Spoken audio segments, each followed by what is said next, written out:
Baik, kita buka dulu kegiatan kita di pagi hari ini. Bismillahirrahmanirrahim. Assalamualaikum warahmatullahi wabarakatuh. Waalaikumsalam warahmatullahi wabarakatuh. Assalamualaikum warahmatullahi wabarakatuh.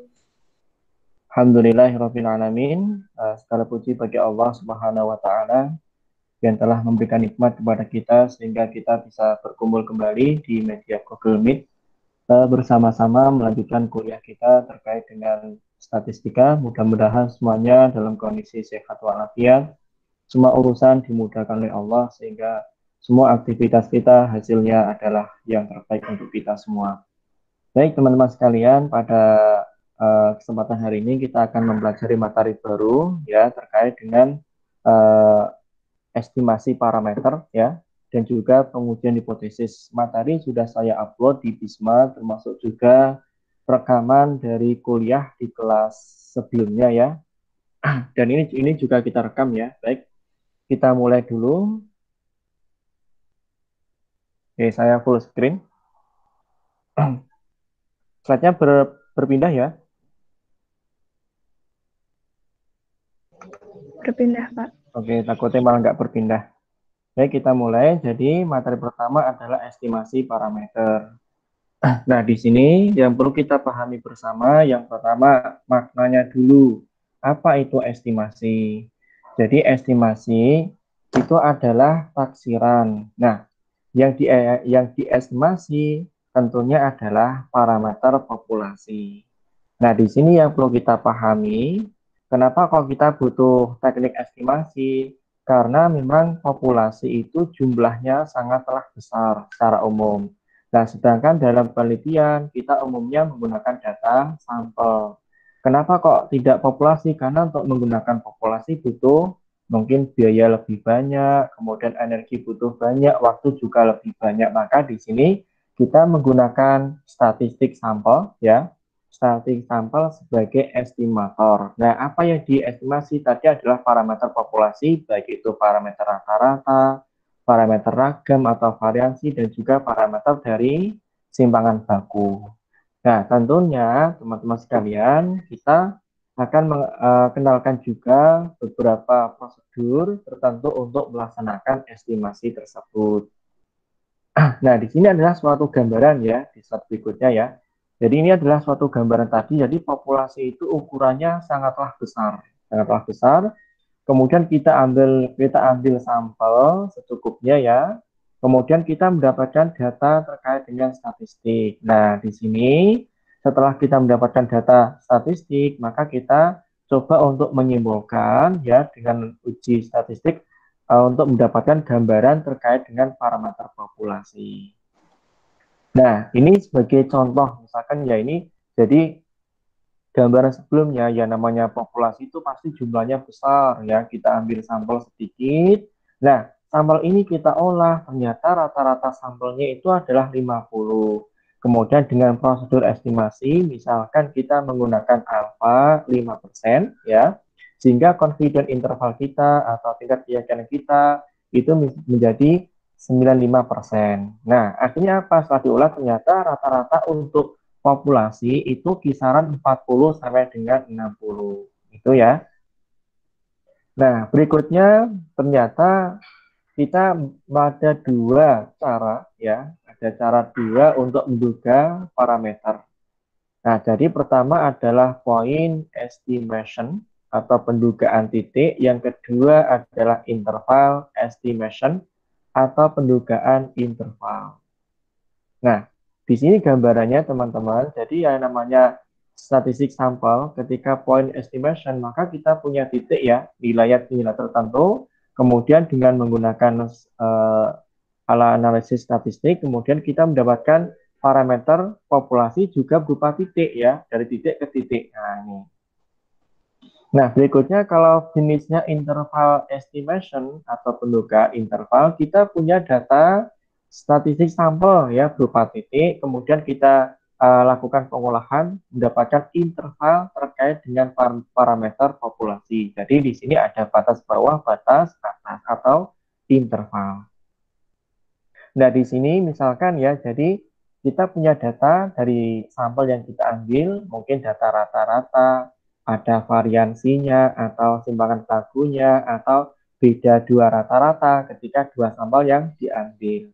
Maka ini menjadi estimator untuk melihat nilai parameter dari populasi. Jadi nilai X rata-rata menjadi parameter rata-rata.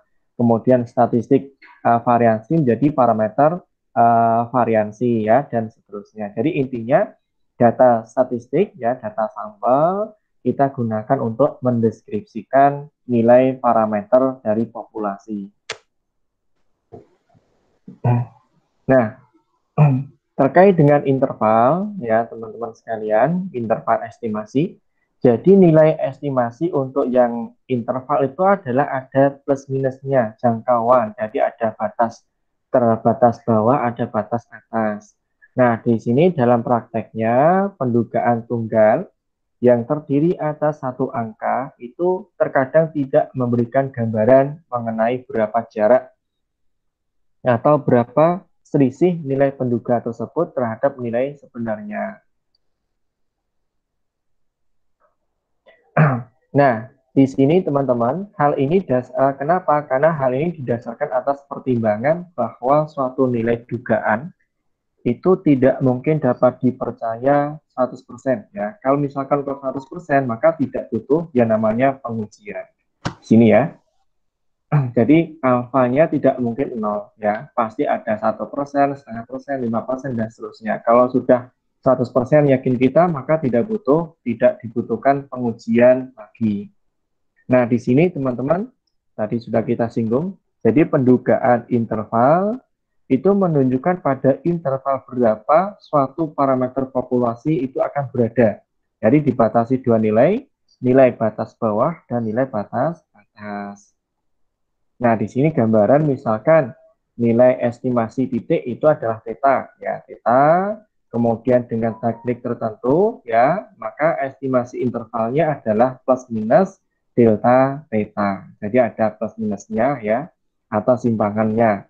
Jadi di sini kalau min berarti batas bawah, ya, jadi theta dikurangi delta theta, yang batas atas theta ditambah delta theta.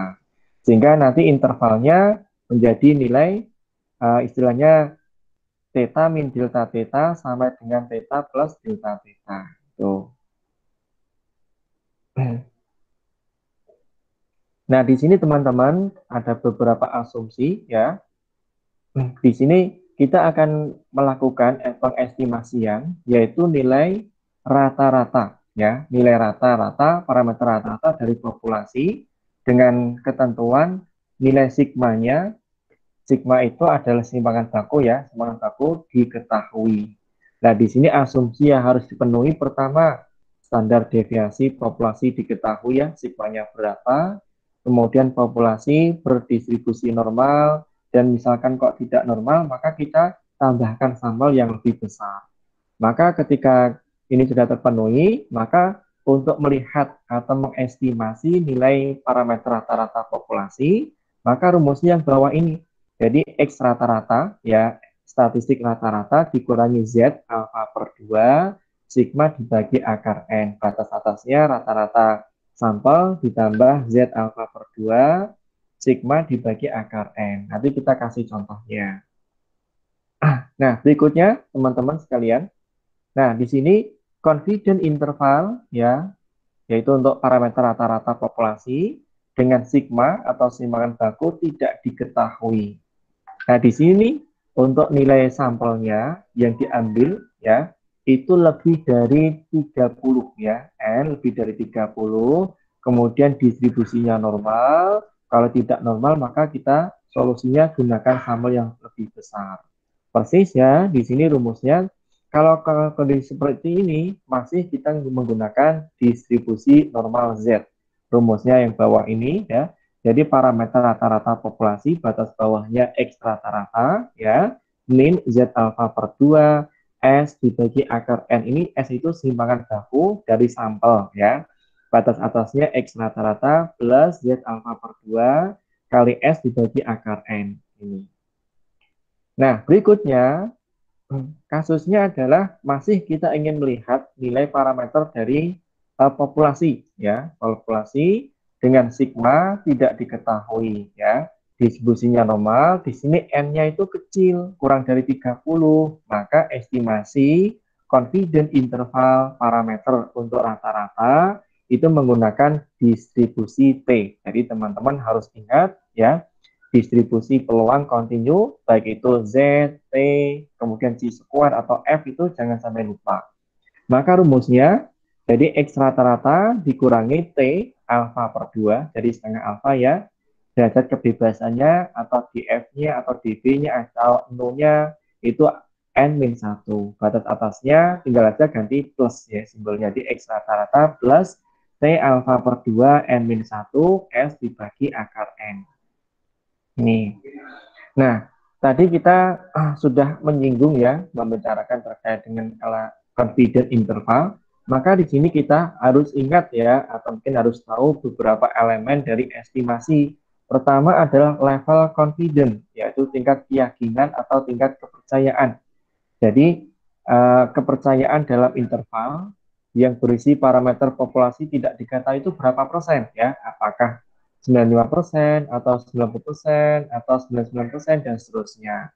Kalau presisi itu terkait dengan jangkauan, ada batas bawah, batas atas ya. Kemudian biaya. Kenapa kok biaya dimasukkan? Karena kaitannya dengan ukuran sampel. Kalau kita meneliti sampelnya banyak, tentu biaya juga lebih banyak. Maka di sini elemen estimasi ada beberapa yang perlu kita pertimbangkan, yaitu level confidence, presisi, dan juga biaya. Nah, di sini terkait dengan level confidence, ya teman-teman sekalian, keyakinan kita itu adalah jadi 100 kali 1 min alfa ya dalam persen ya persen. Kalau misalkan alfanya itu 0,5 atau alfanya 0,01 dan seterusnya, atau istilahnya itu kalau misalkan alfanya 5%, maka yakin kita itu 95%. Maka di sini peluang ya kita menyatakan rata-rata parameter dari batas bawah ini ya sampai dengan batas atas ini atau yang bawah ya tergantung dari kasus yang diketahui apakah menggunakan distribusi Z atau T ya. Ini itu adalah terkait dengan keyakinan kita. Mungkin saya yakin 90% nilai parameter rata-rata berada di rentang batas bawah 40 sampai dengan 60 kayak tadi ya. Jadi hasilnya tadi dalam interval itu sebenarnya dikaitkan juga dengan level confidence ya. Nah, kita kasih contoh level confidence ya, nilai confidence interval. Misalkan kita menggunakan tabel Z ya, distribusi Z. Ini kok ada interval 99%. Maksudnya apa? Kok dapat Z-nya plus minus 2,575? Maka di sini teman-teman harus ingat ya, terkait dengan distribusi ya, distribusi peluang itu yang kita punya adalah fungsi distribusi bawah ya, dari sebelah kiri kemudian sampai ke kanan ya. Maka ketika Z-nya 2,575 peluangnya berapa dikurangi dengan Z-nya ketika negatif 2,575 berapa, nanti hasilnya 0,99 ya, atau 99%. Demikian juga yang Z yang di bawahnya ketika intervalnya adalah atau mungkin alfanya 5% ya, sehingga confidence intervalnya adalah 95% ya, maka Z-nya adalah plus minus 1,96. Caranya seperti apa? Kita buktikan ya. Ketika Z-nya 1,96 berapa peluangnya dikurangi dengan peluang Z ketika negatif 1,96 dan seterusnya. Jadi ingat ya, peluang itu maksimal 1, kemudian dari 0 sampai dengan 1, yaitu adalah peluang. Sedangkan Z-nya atau T-nya itu dari min tak hingga sampai dengan positif tak hingga. Terkadang yang terbaca itu min 3 sampai dengan positif 3. Gitu. Nah, berikutnya teman-teman, nah, jadi margin error. Jadi ada istilahnya errornya. Error itu adalah plus minusnya ya. Plus minusnya berapa? Nah, di sini rumus umumnya adalah E, kita sebutkan E errornya ya. Z alfa dibagi akar N. Jadi Z-nya tergantung ya. Biasanya karena kita menggunakan dua sisi, maka alfanya juga bagi dua. Ada batas alfa per 2 sebelah ujung kiri, alfa per 2 ujung kanan. Nah, Berikutnya adalah misalkan kok kasusnya N-nya kurang dari 30, kita menggunakan distribusi T. Ingat ya, distribusi T itu kaitannya dengan df, degree of freedom atau derajat kebebasan ya. Nilainya N-1 ya. Kemudian alfa misalkan kok 0,1 ya, 0,10 atau 0,10 ya. Maka alfa per 2 ya, kan berarti kan alfa per 2 ya. Jadi alfa per 2 nilainya menjadi 0,05 ya, yang sini juga sama 0,05. Nah, di sini batasnya adalah 2,920, yang sini tentunya negatif 2,920. Kenapa kok negatif? Karena bentuknya adalah distribusi normal ya. Ini nilainya rata-rata di 0, yang sini simpangannya adalah 1, yang sini juga negatif 1 ya. Nah, sini gampang saja. Jadi kita flashback dari tabel distribusi T ya, ada peluangnya alfa apakah 0,25, 0,10, 0,05 ya, df-nya sekian ya. Tuh. Nah, berikutnya terkait dengan level confidence, di sini kita gambarkan. Jadi nilai peluang terkait dengan interval yang kita hitung ya, batas bawah sampai batas atas itu nilainya adalah 1 min alfa ya, kali dengan 100% ketika bentuknya persentase ya. Jadi di sini adalah hasilnya. Jadi kita punya rata-rata dari sampel ya, kemudian kita olah sehingga bisa kita nyatakan ya, kita nyatakan menjadi rata-rata parameter populasi ya. Nah, di sini ini adalah apa namanya? Yang sini sampai sini ini adalah simpangan. Simpangan atau simpangan baku X-nya ya. Ini juga simpangan bakunya. Yang sini alfa per 2, ini alfa per 2. Nah, sedangkan tadi errornya terkait dengan Z ya, Z sigma akar N ya. Di sini tentunya simpangan dari X rata-rata ya adalah sigma dibagi akar N. Nah, ini. Jadi hasilnya teman-teman, batas bawahnya mu ya dikurangi Z alfa per 2 sigma X bar ya. Jadi sigma X bar nilainya sigma dibagi akar N. Ini. Jadi hasilnya adalah berada di batas bawah sini sampai dengan sini. Jadi istilahnya 100 kali 1 min alfa dalam ketika dinyatakan persentase. Dari interval itu terbentuk berisi parameter yang kita cari. Mungkin nilai parameternya rata-rata, variansi, atau simpangan bakunya. Nah, berikutnya terkait dengan presisi. Jadi faktor yang mempengaruhi besar interval ya, pertama adalah variansi data. Jadi variansi data ya, atau ketika di akar ya menjadi simpangan bakunya ya. Jadi variansi data itu kaitannya dengan simpangan baku ya. Jadi ini adalah variansinya, jadi sigma X rata-rata ya, sigma dibagi akar N ini adalah simpangannya. Kemudian selain dari variansi data juga dipengaruhi oleh level confidence ya. Alfa yang kita gunakan apakah 1%, 2,5%, 5%, atau 10%. Nah, di sini untuk penelitian, misalkan penelitian IPA murni ya, itu biasanya alfanya 1%.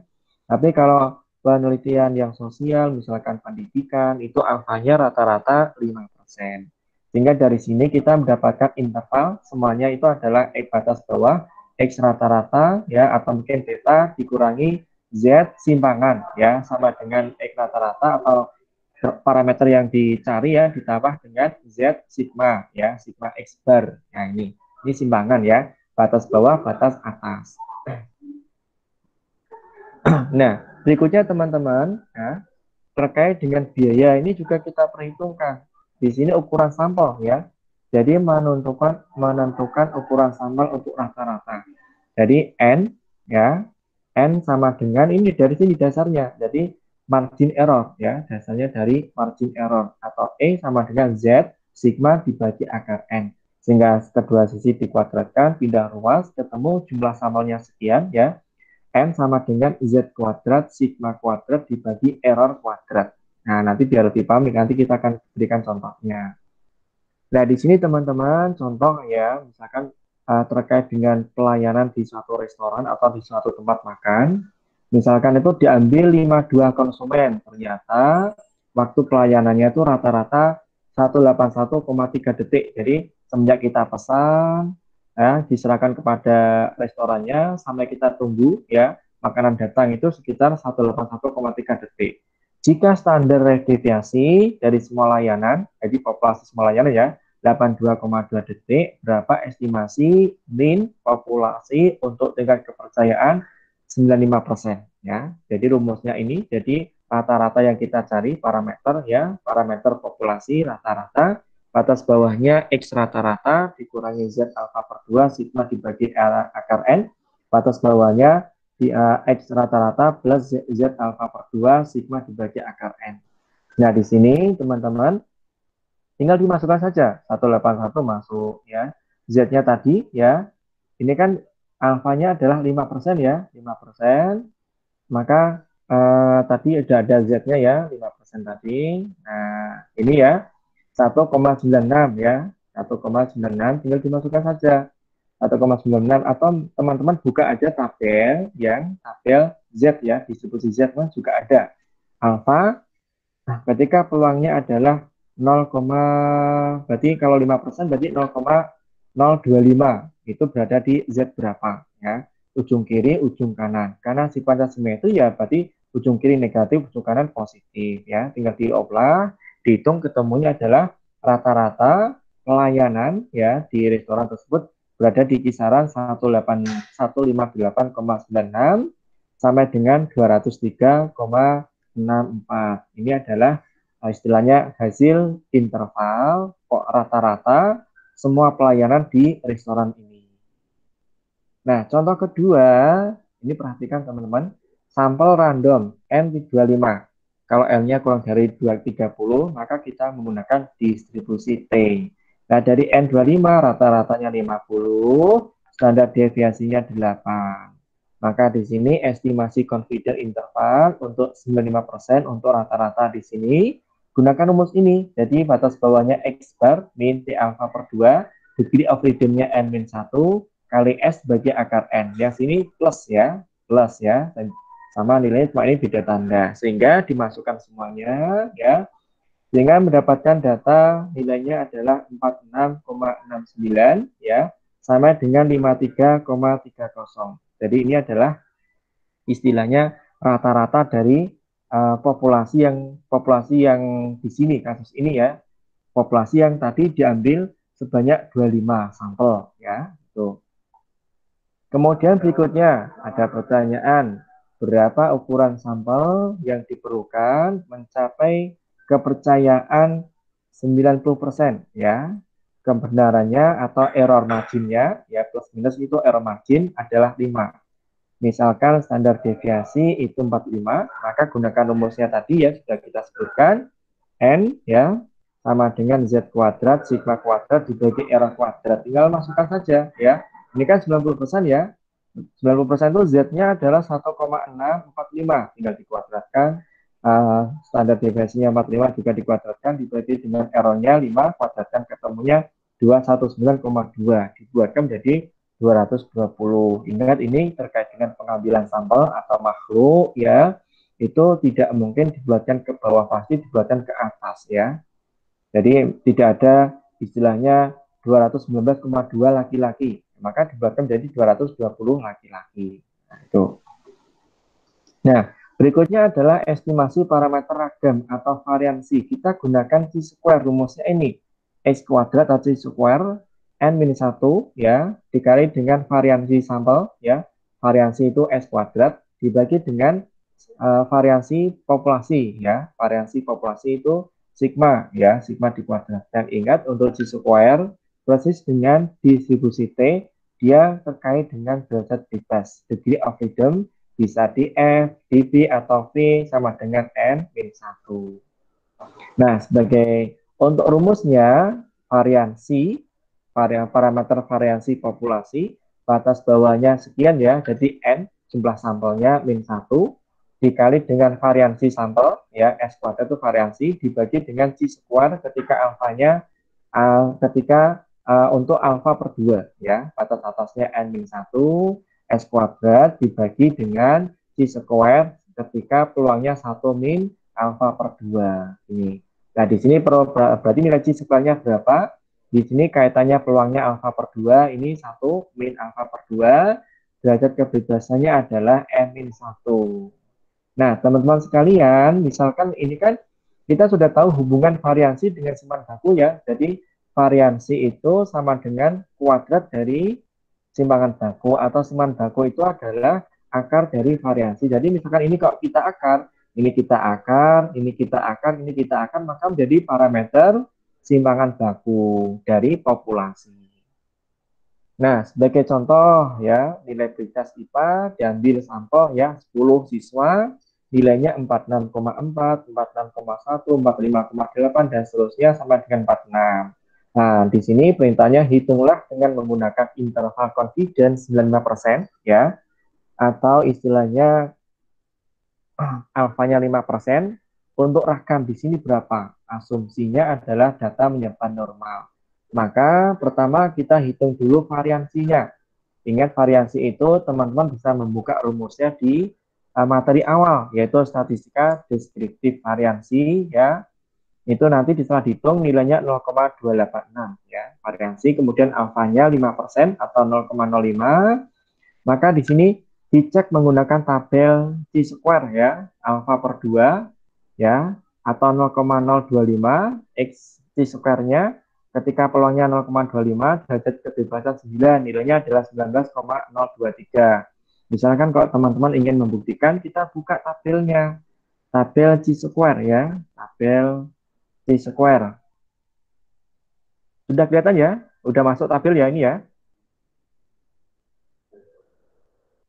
Halo teman-teman? Sudah, Pak. Oke, Chi-square ya. Sampai, Pak. Peluangnya ada 0, berapa tadi? Ada 0,975 dan 0,025. Kita cek di sini. 0,975 ini dulu ya, derajat kebebasannya di sini ya. 2,7 ya, 2,7 ya, ini 2,7. Sekarang yang 0,025, ini kan 0,5 ya, maka kita pindah ke halaman berikutnya. 0,025 di sini ya. Nilainya adalah 19,023. Tinggal dimasukkan sini ya. Kemudian gunakan rumus sebelumnya yang sini ya. Maka akan ketemu nilainya adalah di sini ya. Tadi N-1 kan 10 kurangi 1 9 ya.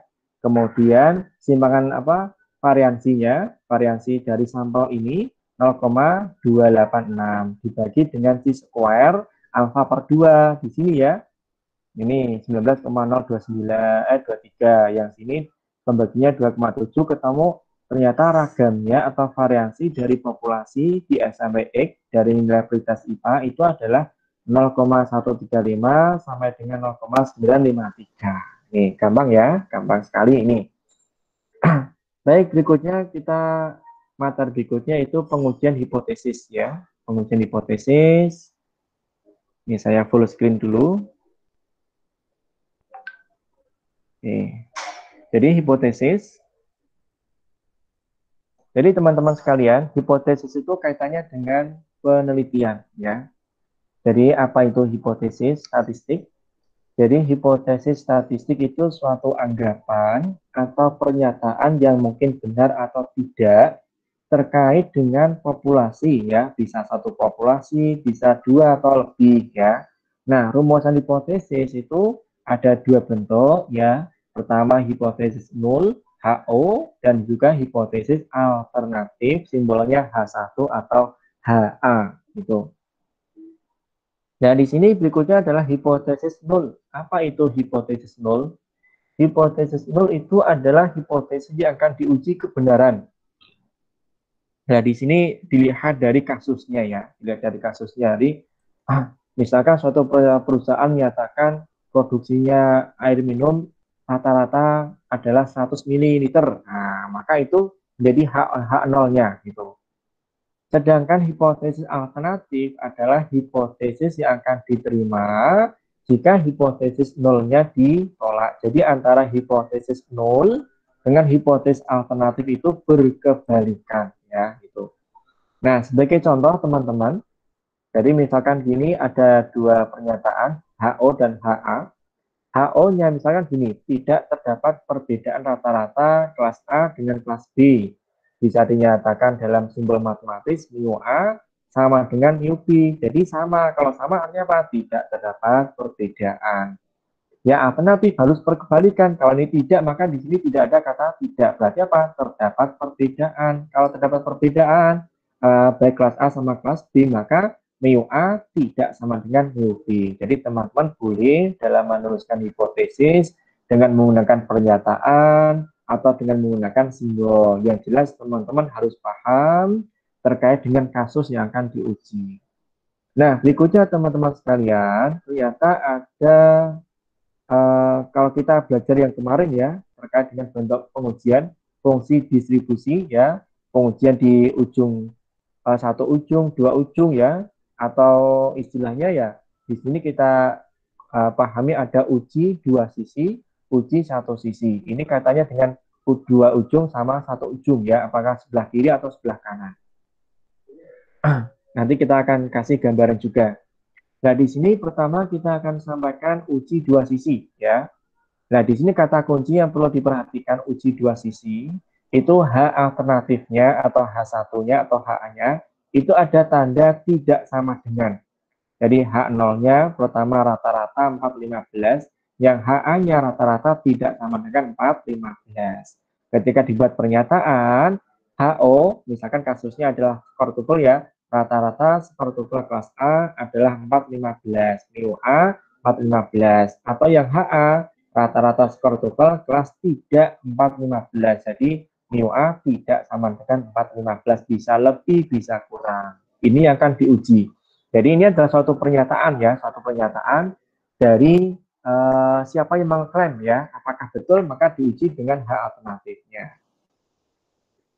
Nah, di sini teman-teman bentuknya, jadi syaratnya distribusi normal, jadi N, rata-ratanya 0, di sini kita pakai baku ya, 0, cuma bakunya 1. Nah, di sini karena pengujiannya, ingat, ketika HA-nya tidak sama dengan, maka bentuk pengujiannya adalah dua sisi.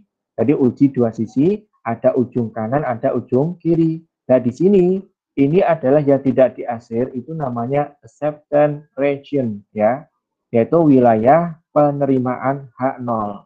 Jadi kita istilahnya dari data yang diperoleh kita uji Z ya, apakah uji Z atau uji T atau uji yang lain. Kemudian kita bandingkan di sini, apakah Z hitungnya berada di wilayah sini atau di sebelah kanan atau sebelah kiri ya. Kalau Z hitungnya ada di daerah yang tengah ini, ya, acceptance region, daerah yang tidak diasir, maka H0-nya diterima. Tapi kalau misalkan Z hitungnya kok berada di sebelah paling kanan, ya, di sini ya, atau di sebelah kiri, ya, lebih kurang dari negatif Z alfa per 2, maka H0-nya itu ditolak. Ini harus bisa dipahami ya. Jadi ketika H alternatifnya ada tanda tidak sama dengan, ujinya dua ujung, ujung kanan, ujung kiri ya. Ketika Z hitungnya lebih dari Z alfa per 2 atau Z hitungnya kurang dari negatif Z alfa per 2, jelas H0-nya ditolak. Nah, di sini misalkan kok dikaitkan dengan peluang, boleh juga. Jadi misalkan alfanya 5%, maka ini menjadi alfa per 2 0,025, ini 0,025 juga. Nah, di sini peluang hitungnya ternyata kok kurang dari alfa, ya. Misalkan ini peluangnya dihitung ternyata 0,01 ya, lebih kecil ya, maka jelas H0-nya juga ditolak gitu. Nah, sekarang berikutnya adalah uji satu sisi. Apa itu uji satu sisi? Jadi di sini simbolnya ya, yang jelas tidak ada tanda tidak sama dengan. Jadi sini boleh lebih, boleh kurang ya. Tadi kan yang diklaim rata-rata skor TOEFL kelas A itu 415. Kemudian diuji apa? Sebenarnya itu apakah lebih atau kurang? Nah, di sini kita menggunakan H alternatifnya. Kayaknya lebih deh, ya kayaknya lebih deh, maka simbolnya lebih besar. Mungkin kurang ya, 415. Nah, simbol seperti ini ujinya satu sisi. Nah, untuk menghafalnya teman-teman, jadi harus punya teknik ya, uji satu sisi. Nah, di sini ketika H alternatifnya simbolnya lebih besar, maka wilayah kritisnya, wilayah penolakannya ada di sebelah ujung kanan. Ya, di sini ya.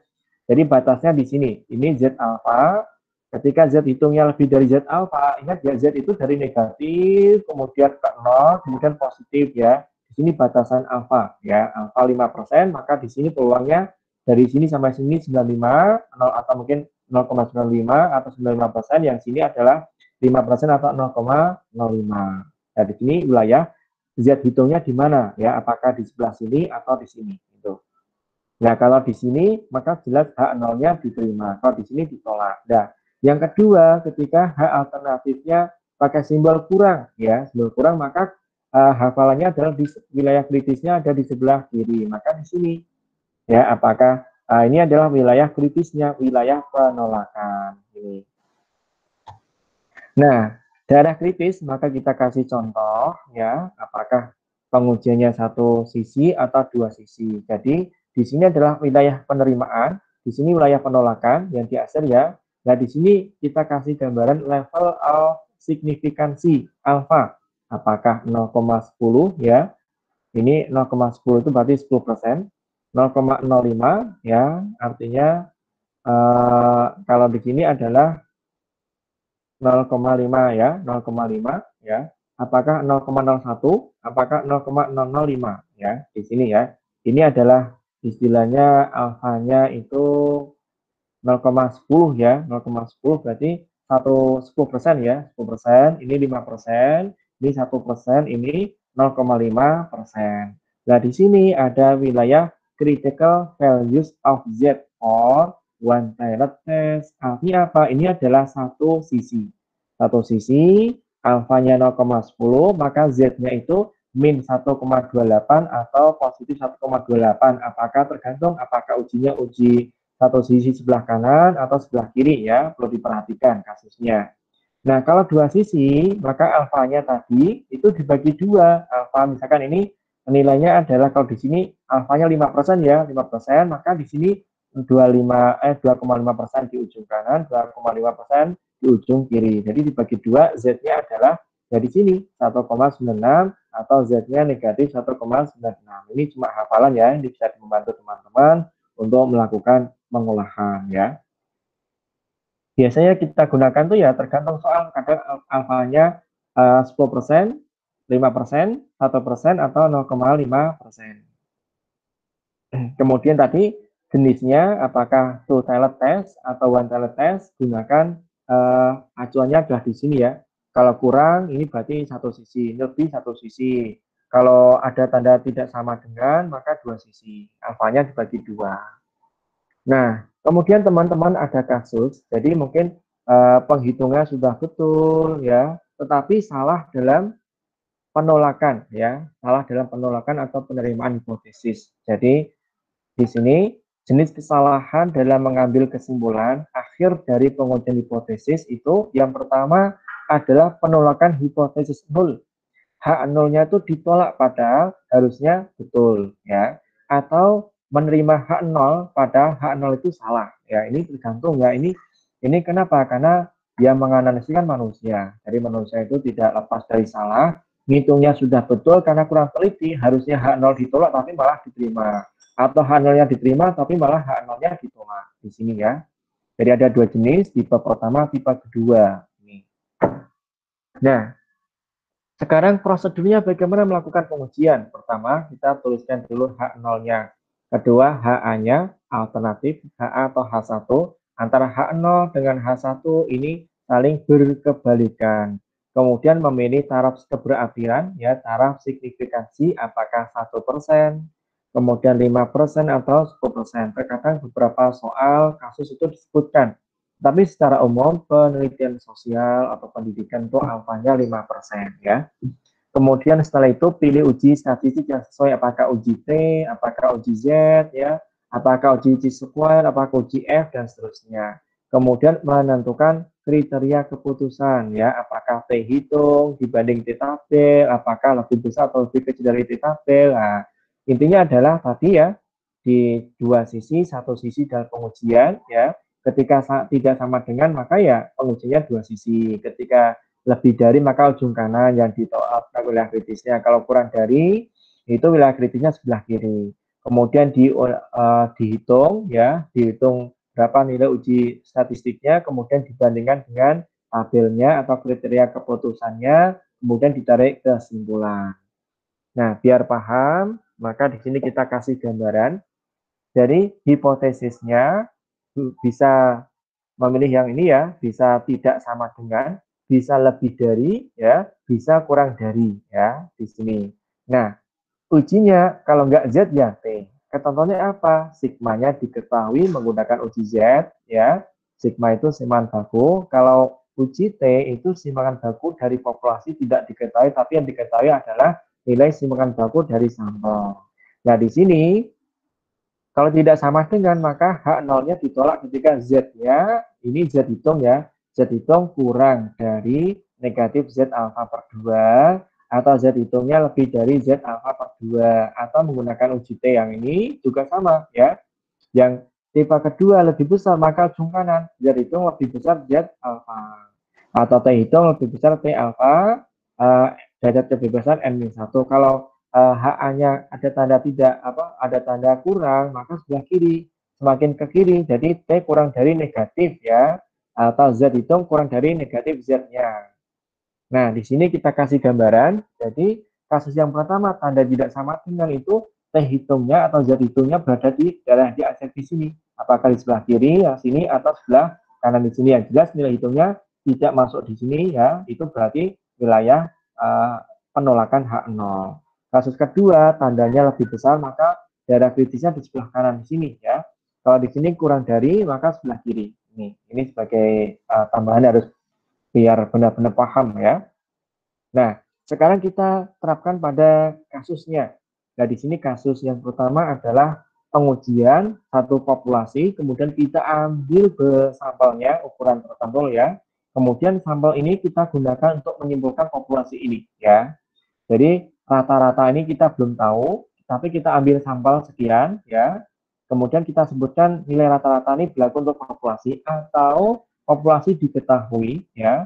Kemudian kita uji sampelnya, apakah benar populasi ini ratanya berapa, atau mungkin apakah rata-rata sampel ini sama dengan rata-rata populasi. Nah, bentuk yang seperti ini, satu sampel dalam bahasa pengujian statistika adalah one sampel t-test, uji T satu sampel yang harus dipenuhi distribusi normal ya pada populasi tersebut. Nah, di sini ini juga gambaran tadi ya, meringkas dari yang di tabel ini ya. Ini ketika sudah paham ini, tidak harus pakai ini. Tapi ini yang jelas ada hipotesis ya, alternatif ya. Hipotesisnya ada dua arah, apakah satu arah ya. Kalau dua arah, alternatifnya tandanya tidak sama dengan satu arah, bisa kurang, bisa lebih. Kemudian bentuk pengujiannya ada Z hitung, ada T hitung ya. Kemudian dari sini, ingat teman-teman sekalian, terkait dengan Z hitung atau T hitung itu kaitannya dengan nilai peluangnya ya. Jadi misalkan gini ya, H alternatifnya simbolnya kurang. Nah, kurang maka gunakan sebelah sisi kiri ya, sebelah sisi kiri seret di sini. Maka ketika T hitungnya berada di kurang dari T hitung tabel, kalau Z ya, bisa Z, bisa T ini sama ya, simbolnya cuma Z satunya T ya. Kalau kurang dari batas ambang di sini, maka dia ditolak.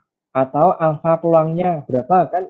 Katanya T berapa itu dicari peluangnya berapa. Jadi peluang hitung dibandingkan peluang alfa itu kurang juga. Jadi mungkin alfanya 5%, ternyata peluangnya itu cuma 3% ya, atau mungkin 0,03, maka jelas dia ditolak. Ya, gitu. Maka di sini ini jadi antara ini kemudian sini jadi peluang T kurang dari T hitung ya. Jadi peluang ketika T kurang dari T hitung ya. Ini jadi peluangnya itu memang istilahnya peluang hitungnya itu di sini ya, sebelah kiri. Atau Z-nya juga peluangnya kurang dari Z hitung ya. Berapa peluangnya? Tapi yang jelas peluangnya di sini itu kurang dari alfa gitu. Kurang dari alfa. Kemudian jenis yang kedua lebih besar ya, maka ujung kanan. Nah, di sini wilayah penerimaannya ini penolakannya di sini, penolakan sebelah kritisnya sebelah kanan di sini. Nah, nanti kalau dikaitkan dengan peluang, jelas pakai yang ini juga. Jadi peluang untuk T hitung atau Z hitung ya nanti harus istilahnya di sini kurang dari alfanya. Jadi ditolak H0 ketika peluangnya kurang dari alfa. Atau ketika pengujian dua sisi, maka gunakan yang ini ya, Z hitung atau T hitung, apakah kurang dari negatifnya atau kurang dari yang positifnya ya, atau lebih dari yang positifnya, maka H0-nya ditolak. Bisa juga pakai peluang juga ya, intinya adalah peluangnya kurang dari setengah alfa. Jadi peluang dari T hitungnya, peluang dari Z hitungnya dibandingkan dengan alfanya, ketika kurang jelas ditolak H0-nya, baru diambil kesimpulan. Nah, contohnya teman-teman sekalian, di sini sampel penelitian itu diambil 100 orang ya, 100 orang kematian ya. Dari 100 orang data kematian itu diperoleh ternyata 71,8. Jadi pernyataan H0-nya adalah 71,8 ya. Dan simpangan bakunya ternyata 8,9 ya. Lakukan pengujian hipotesis ya untuk mengetahui rata-rata mereka lebih dari 70 ya. Jadi kalau kita bahasakan ini H0-nya adalah 71,8 ya. Sorry ya. Ini kan pengujiannya ya. Ini 71,8, ini lebih dari 70 ya. Ini harus nanti bahasanya seperti apa ya. Nah, di sini yang diuji apakah rata-rata usia mereka lebih dari 70? Ini ada H alternatifnya ya. H alternatifnya lebih dari 70, ya ini adalah H0-nya tentunya sama dengan 70. Ini kemudian alfanya di sini juga sudah disebutkan 5% atau 0,05. Kemudian daerah kritisnya berapa? Nah, ini kan ada tanda lebih besar maka berada di ujung kanan. Cari aja ya. Ketika alfanya 0,05, maka daerah kritis Z-nya adalah 1,645 ya. Alfa 5% ya. Berarti ketika menggunakan distribusi bawah berarti 1 dikurangi 0,05 berarti ketemu 0,95, itu berada di Z berapa? Ternyata Z-nya adalah 1,645. Kemudian Z hitungnya rumusnya ini kita masukkan ya. Z-nya adalah X rata-rata 71,8 min pernyataan ya yang akan diuji adalah 70 ya. 70 dibagi dengan sigma, ini salah ketik ya. Ada yang salah ketik ya nih? Oh enggak nih. Jadi sigmanya 8,9 dimasukkan aja 8,9 dibagi dengan akar N ya, akar N. Ketemunya 2,02. Banding aja 2,02 1,645 ya. Ini kan 1,645 padahal Z hitungnya di angka 2. Semakin ke kanan maka masuk pada daerah kritis ya, sehingga H0-nya ditolak. H0-nya ditolak. Kesimpulannya apa? Berarti rata-rata yang meninggal itu usianya melebihi 70 tahun. Ya, ini. Nih, jadi harus paham H alternatif yang diuji apa, maka antara HO sama HA ini berkebalikan atau mungkin ya intinya adalah tidak sama ya, berkebalikan ya. Kemudian misalkan teman-teman ya menggunakan konsep peluang ya, maka peluang Z ya, peluang Z ketika ini kan Z-nya ketemunya 2,02 ya. Maka cari pakai tabel Z ketika 2,02 itu peluangnya berapa ya. Padahal yang kita ujung kanan ya, maka di sini berapa? Maka 1 kurangi peluang dari ketika Z-nya 2,02. Nanti ketemunya adalah 0,0217 ya. Ternyata lebih kecil daripada alfa. Alfanya kan 5% ya. Jadi mungkin lebih di sini ya, ternyata di sini. Maka jelas mendukung H1 atau menolak H0-nya. Nah, di sini teman-teman, seperti tadi ya, peluang H alternatifnya rata-rata lebih dari ya, peluang ya di sini, peluang T hitung atau Z hitung, ternyata membawa konsekuensi peluangnya itu kurang dari alfa. Alfanya lebih ke sini ya. Nah, ini kemudian alfanya di sini tapi PP-nya itu masih masuk darah yang diasir ya, ini maksudnya. Nah, contoh kedua, perusahaan ya terkait dengan membuat tali pancing, dia menyatakan perusahaan itu mengklaim talinya itu bisa menahan beban ikan ya yang dipancing itu 8 kilo, simpan bakunya 0,5. Kemudian ujilah hipotesis ya, rata-rata 8, lawan tandingnya rata-rata tidak 8 ya. Bila 50 sampel, jadi N-nya 50 diuji, rata-ratanya 7,8. Nah, di sini gunakan taraf signifikansi 0,01 atau 1%. Nah, di sini caranya pertama H0-nya rata-rata 8, HA-nya tidak 8, alfanya 1% atau 0,01. Maka darah kritisnya ya, jadi karena ada simbol tidak sama dengan maka dua sisi ya, maka alfa per 2 ya. ini adalah 0,005, maka Z-nya ada di negatif 2,575 dan positif 2,575. Jadi peluang ini sama sini itu sama ya. Kemudian kita hitung Z hitungnya ya. Z hitung X rata-rata dari sampel dikurangi rata-rata pernyataan ya dibagi sigma akar N. Dimasukkan saja ya rata-rata pernyataan itu kan rata-rata dari sampel 7,8 dikurangi rata-rata dari pernyataan yang dikirim oleh perusahaan 8 dibagi dengan sigma. Sigmanya 0,5 ya. Ini yang salah ketik ya. Ini harusnya 0,5. Cuma ini kurang. Ini dipahami ya 0,5 dibagi dengan akar N. Akar N-nya akar 50 ya. Ketemunya negatif 2,83. Negatif 2,83. Sedangkan batas kritisnya ya ini negatif 2,5, ini positif 2,5. Ini semakin negatif, semakin ke kiri, berarti berada di darah yang diasir. Artinya apa?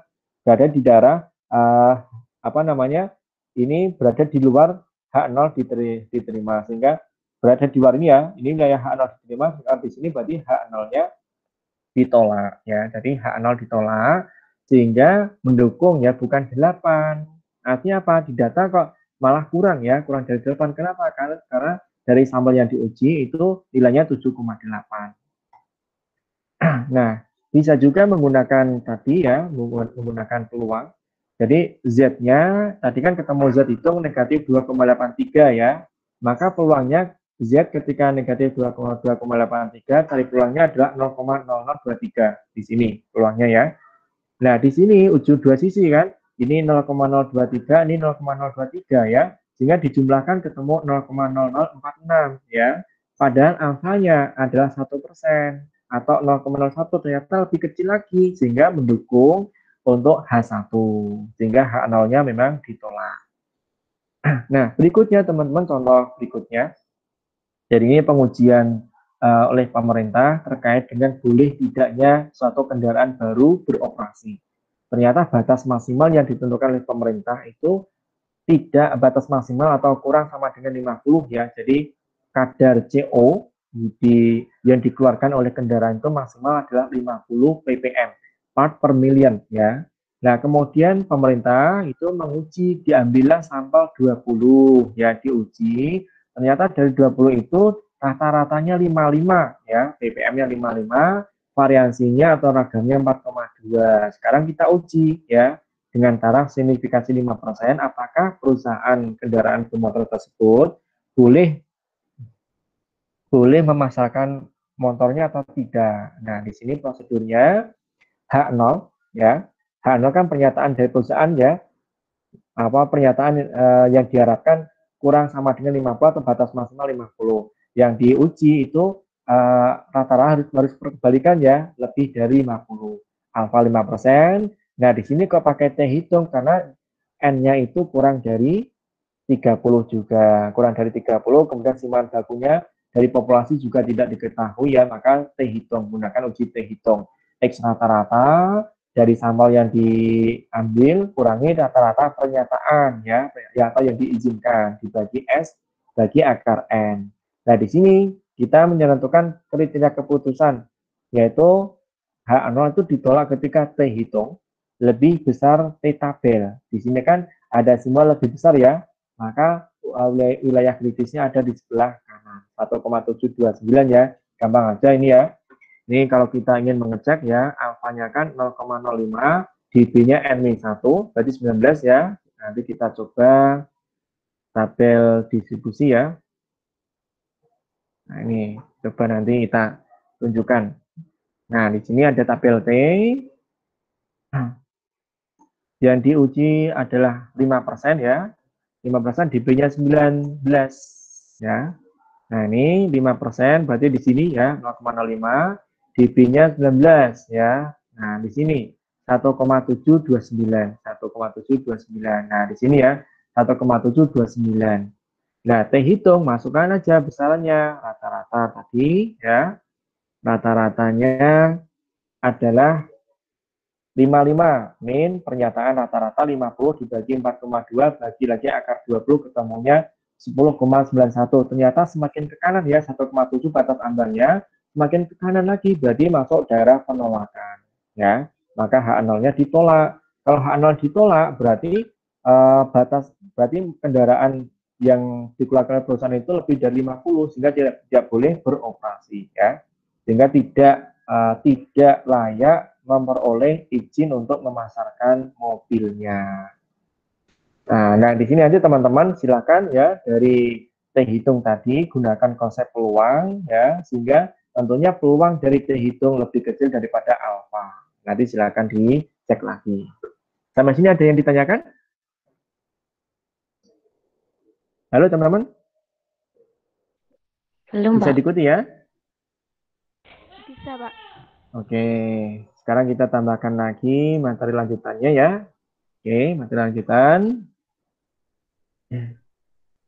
Ini juga gampang kok teman-teman ya.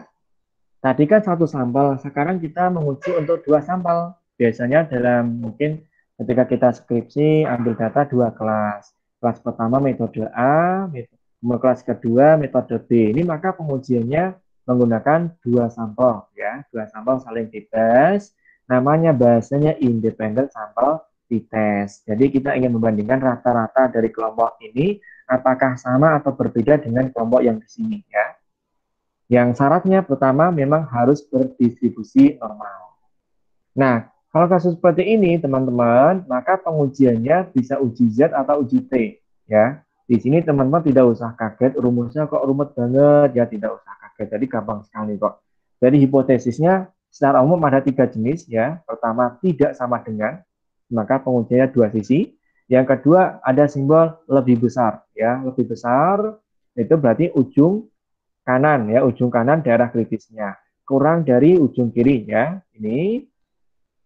Nah, dari kalau kasus seperti ini kemudian simpangan baku dari kelompok 1, kelompok 2 kok diketahui, maka gunakan pengujiannya uji Z ya, uji Z ini. Nah, kalau misalkan ini bisa juga ini mu1 sama dengan mu2 dengan DO-nya nilainya 0 juga bisa, nanti lihat aja di pernyataannya. Jadi rumusnya ini Z hitung nanti adalah X rata-rata, X rata-rata kelompok pertama kurangi rata-rata kelompok kedua dikurangi DO-nya, ya selisihnya berapa, dibagi akar, ini variansi ya, sigma kuadrat itu variansi ya, variansi ke kelompok pertama dibagi jumlah sampelnya dibagi N ditambah variansi kelompok kedua dibagi dengan M. Ini adalah jumlah sampel ya, baik kelompok pertama, kelompok kedua.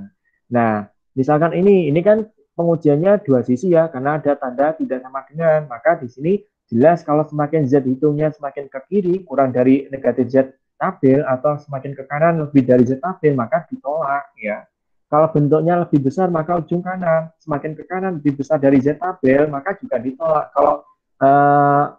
Kalau H alternatifnya kurang, maka semakin ke kiri ya, Z kurang dari negatif Z tabel, maka juga ditolak. Ini bentuk yang pertama. Yang kedua, misalkan ini juga sama jenisnya, jadi ada tidak sama dengan, ini lebih besar, ini kurang dari.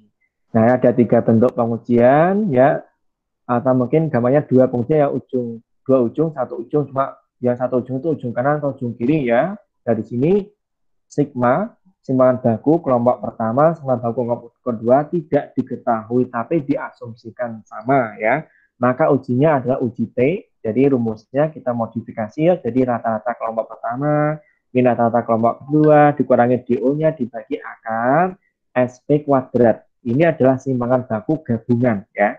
Ini variansi gabungan ya, simpangan baku dikuadratkan ini, itu namanya variansi gabungan, rumusnya N-1, variansi kelompok pertama ditambah N-1, variansi kelompok kedua dibagi N plus M-2. Nah, di sini sama ini ya, hampir sama ya. Nah, di sini kalau T itu terkait dengan derajat kebebasan. Derajat kebebasannya adalah ini N plus M-2 ya, N plus M-2. Sekarang bentuk yang ketiga ya pengujiannya ya, ini untuk kelompok yang ketiga tetap juga sama, ada yang dua ujung, satu ujung, apakah ujung kanan, ujung kiri ya. Kemudian di sini kasusnya kalau ini kan tidak diketahui tapi diasumsikan sama. Kalau yang sini juga sama, tidak diketahui tapi diasumsikan berbeda. Maka nanti dihitung semua ya. Nah, di sini rumusnya uji T ya. Jadi rata-rata kelompok pertama min rata-rata kelompok kedua min DO dibagi akar. Ini adalah variansi kelompok pertama, ya, variansi kelompok pertama dibagi N, plus variansi kelompok kedua dibagi dengan N, derajat kebebasannya atau V-nya, ini variansi kelompok pertama, variansi kelompok pertama bagi N, ditambah variansi kelompok kedua dibagi N, ini dikuadratkan, dibagi variansi kelompok pertama, dibagi N, dikuadratkan, dibagi lagi N-1, ditambah variansi kelompok kedua dibagi M, dibagi M-1. Di sini wilayah kritisnya ya, nih. Nah, nanti kita kasih contoh.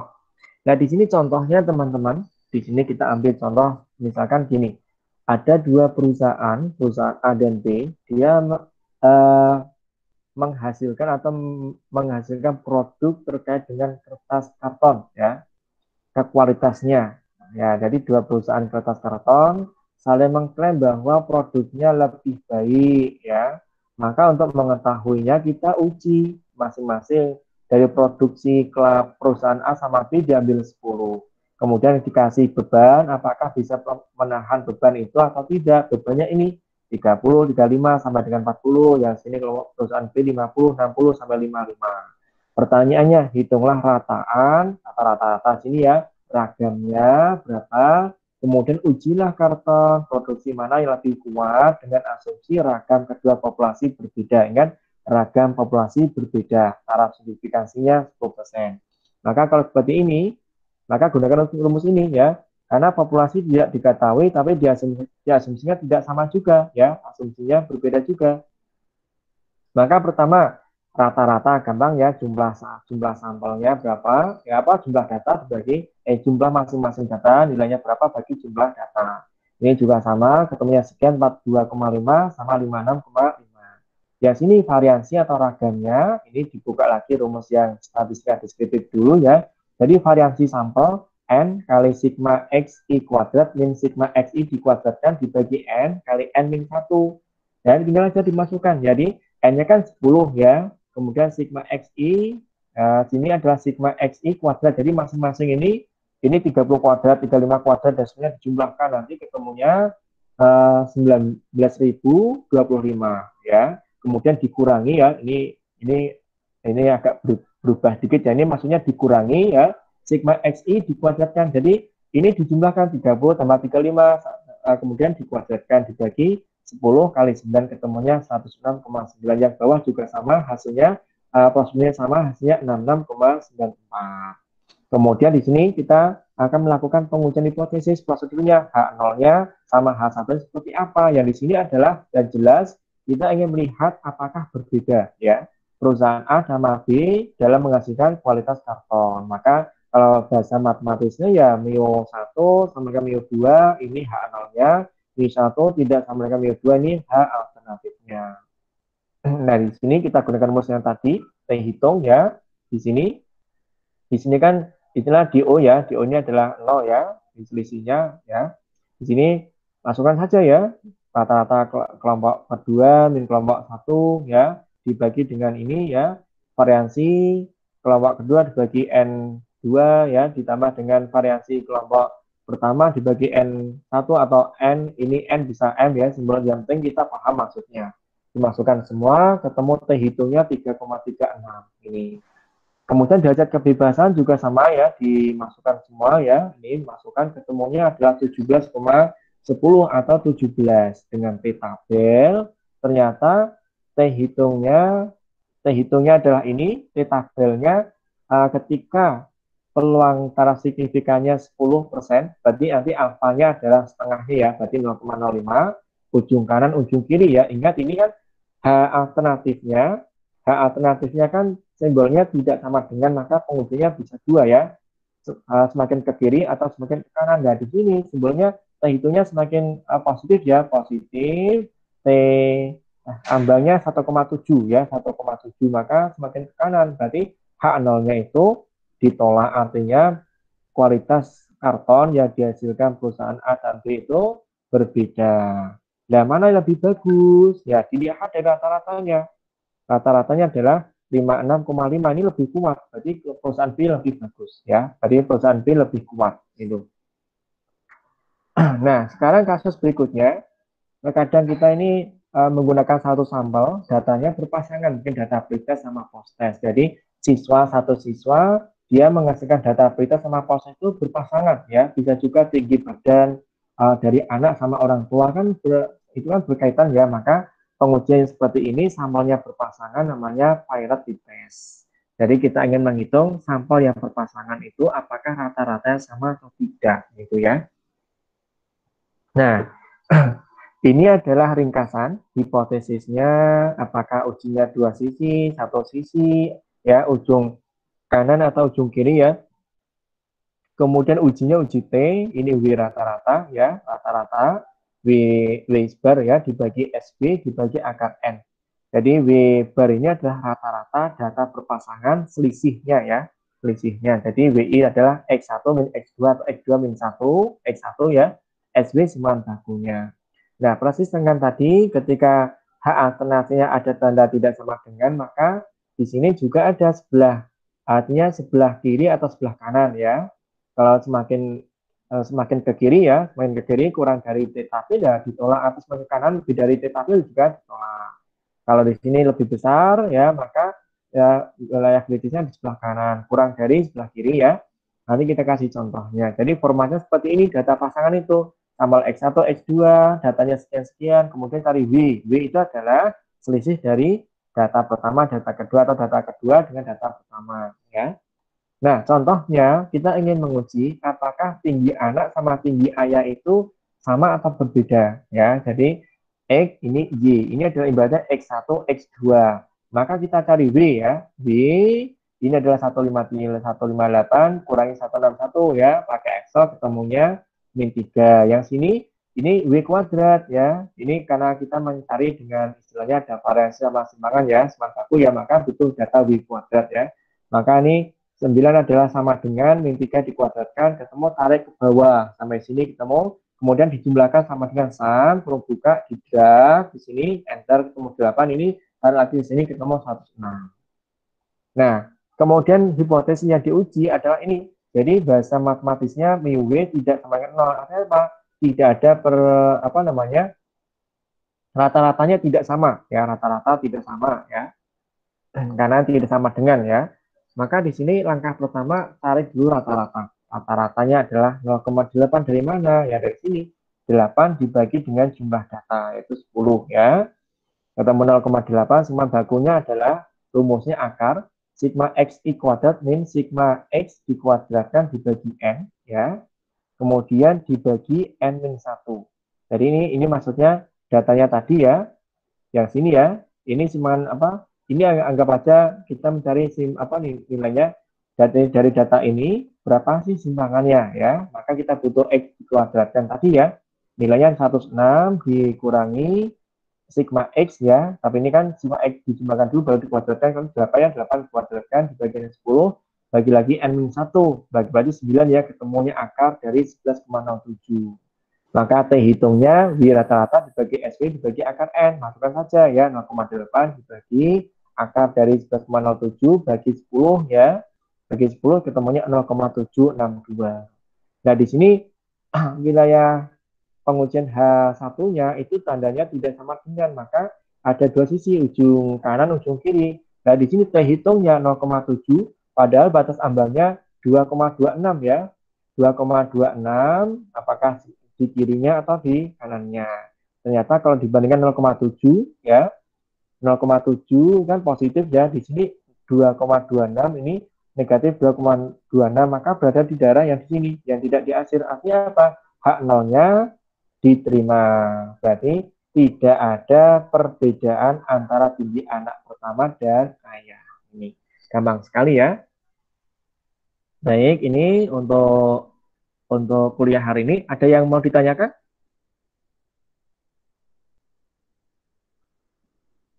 Halo teman-teman, ada yang ditanyakan? Silakan.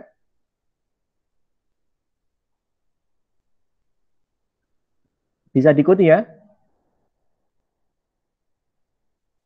Maaf Pak, nanti untuk Iya, Pak. link recordnya nanti ada di Bismart kan Pak? Biar nanti kita bisa ngulang gitu loh Pak. Oh ya, ada. Kalau yang kelas kemarin itu juga sudah saya upload di Bismart. Yang ini nanti saya upload juga di Bismart. Tapi biasanya itu rekaman juga nunggu waktu ya. Nunggu waktu jadi video dulu nanti baru saya upload ya. Nah, untuk melatih, menguji teman-teman betul paham atau tidak, maka di sini saya sediakan latihan juga, latihan tugas terstruktur, estimasi parameter, dan pengujian. Ini penting sekali ya teman-teman. Mana nih pengujian? Saya bukakan tugas. Di Bismart juga sudah ada format tugasnya, ya. Tugas. Nah, nih. Oke. Kelihatan ya, tugas terstruktur ya. Terlihat, Pak. Oke, di sini teman-teman ada pertama tugas estimasi ya, estimasi parameter peluang rata-rata, variansi ya, apartemen baku. Yang kedua juga sama. Yang ketiga berapa jumlah sampel ya yang dibutuhkan untuk errornya berapa ya. Yang ketiga ini one sampel t-test. Kemudian ini independen sampel t-test. Yang sini adalah sampel berpasangan. Nah, di sini ada 6 nomor ya, nanti dikerjakan semua kelompok ya. Semua kelompok. Kemudian ya, untuk yang mempersiapkan presentasi, kita urutkan saja ya. Kelompok 1 nomor 1, kelompok 2 nomor 2, kelompok 3 nomor 3 dan seterusnya sampai kelompok 6 nomor 6. Kelompok 7 mengerjakan nomor 1 lagi. Kelompok 7 nomor 1, kelompok 8 nomor 2, kelompok 9 nomor 3, kelompok 10 nomor 4. Ya, ini yang dipresentasikan cukup satu saja untuk ditaruh di PPT atau di satu file tertentu ya. Tapi semua kelompok wajib mengerjakan soal latihan. Ini. Jadi memang untuk menguji paham atau tidak itu memang harus ada soal latihan. Dan di sini sudah kita sampaikan tadi ya materinya. Tadi teman-teman sudah mempelajari pertama estimasi parameter ya. Parameter yang kita uji pertama adalah rata-rata dari populasi. Yang kedua variansinya atau ragamnya. Ketika variasi atau ragamnya itu di akar maka menghasilkan simpangan baku. Kemudian untuk hipotesisnya pertama uji satu sampel ya. Jadi satu sampel apakah rata-ratanya berbeda atau tidak dengan rata-rata populasinya. Kemudian independen sampel t-test ada 2 sampel, kita bandingkan apakah berbeda atau sama. Kemudian uji berpasangan ya, data pretest, post-test sebelum sesudah ya dan seterusnya. Kalau ini nanti dikerjakan, nanti kalau ada yang belum jelas bisa ditanyakan di WA gitu. Dan ini juga penting kenapa? Karena kebanyakan di skripsi itu kita membandingkan 2 kelas, kelas A, kelas B, 7A, 7B ya, pretest, post-testnya. Maka di sini harus tahu dulu secara konseptualnya, secara teoritisnya, kemudian bisa diaplikasikan. Maka di sini untuk terkait dengan aplikasi dengan penggunaan aplikasi komputer, maka teman-teman bisa mempelajarinya di mata kuliah statistika terapan atau belajar mandiri juga boleh ya. Tapi kalau misalkan di kuliah ini kita isi langsung ke aplikasi, nanti takutnya teman-teman nggak paham filosofinya. Ini ujinya seperti apa maksudnya. Maka di sini kita kasih ya secara dasar-dasar, kemudian teman-teman bisa ketika ingin menggeluti dalam pengolahan data, maka bisa mengambil atau menuliskan di statistika terapan atau teori respons judul itu mendukung terkait dengan kompetensi tertentu. Baik, sampai sini dulu ya kuliah kita, mudah-mudahan bermanfaat. Nanti insya Allah hasil rekaman akan saya upload di Bismart ya. Tapi untuk sementara juga sudah saya upload juga di Bismart itu hasil rekaman sebelumnya itu. Untuk yang kelas ini juga nanti akan saya upload juga. Kalau nanti dikerjakan, bagi kesulitan bisa diskusi lewat WA. Baik, sekian dari saya. Terima kasih. Mudah-mudahan apa yang kita pelajari bermanfaat ya, bisa membuka wawasan teman-teman ke depan ya, bisa membekali dalam pengolahan data sehingga bisa melakukan penelitian dengan hasil yang baik ya, analisisnya juga baik. Sekian dari saya, kurang lebihnya minta maaf. Insya Allah ketemu lagi di pekan depan ya. Terima kasih dan wassalamualaikum warahmatullahi wabarakatuh.